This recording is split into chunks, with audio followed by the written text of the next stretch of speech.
After describing the beast from the sea, John's vision in Revelation 13 shifts. He sees another beast. This second beast comes up out of the earth, not the sea. The sea, as we noted, represents populated areas, existing nations.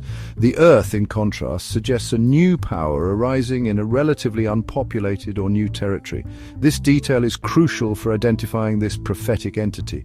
This beast is distinct from the first. It has a different origin and different characteristics, yet it plays a vital role in the final drama of Earth's history. It becomes a key supporter of the first beast whose deadly wound was healed.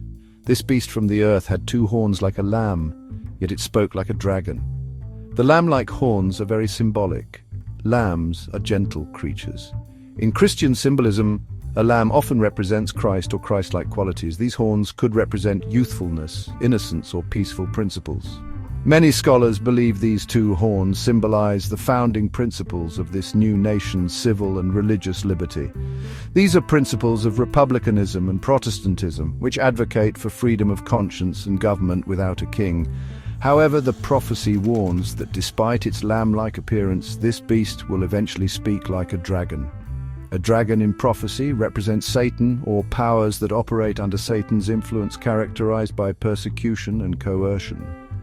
Many Bible prophecy students identify this second beast as the United States of America. Several factors support this interpretation. America arose around the time the first beast, the papacy, received its deadly wound in 1798.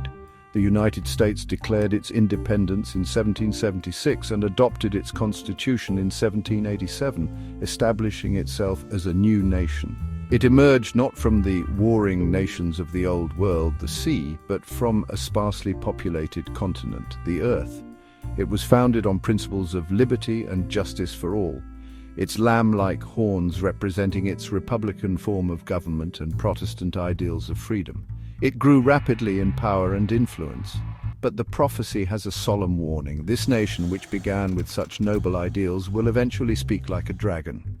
This means it will use its power to enforce oppressive measures. It will contradict its own founding principles of liberty. Revelation 13 verse 12 states that this second beast exercises all the authority of the first beast in his presence, and causes the earth and those who dwell in it to worship the first beast, whose deadly wound was healed.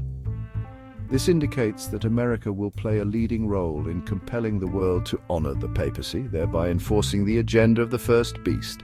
This is a shocking prophecy for a nation founded on freedom. Section 5. An unlikely alliance, America and the Vatican in prophecy. The prophecies of Revelation 13 point to a powerful end-time alliance. The second beast, representing the United States, will use its global influence. It will cause the inhabitants of the earth to worship the first beast. This means America will compel allegiance to the papacy and its teachings. This is a startling prediction. Historically, America was predominantly Protestant. There was often suspicion and distance between the United States and the Vatican. However, prophecy foretells a dramatic shift in this relationship. We are witnessing this shift in our lifetime. This alliance will have profound consequences for religious freedom worldwide. For much of American history, formal diplomatic relations with the Vatican did not exist. Many early American leaders were wary of papal influence. However, over the past century, this relationship has transformed. Informal contacts grew into more formal ties.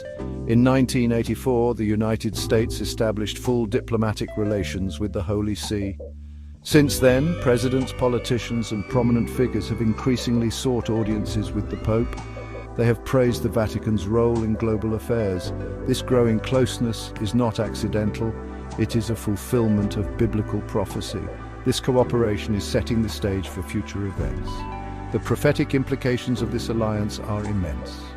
When a nation with the global power of the United States joins forces with an institution with the historical and religious influence of the papacy, the world will be reshaped.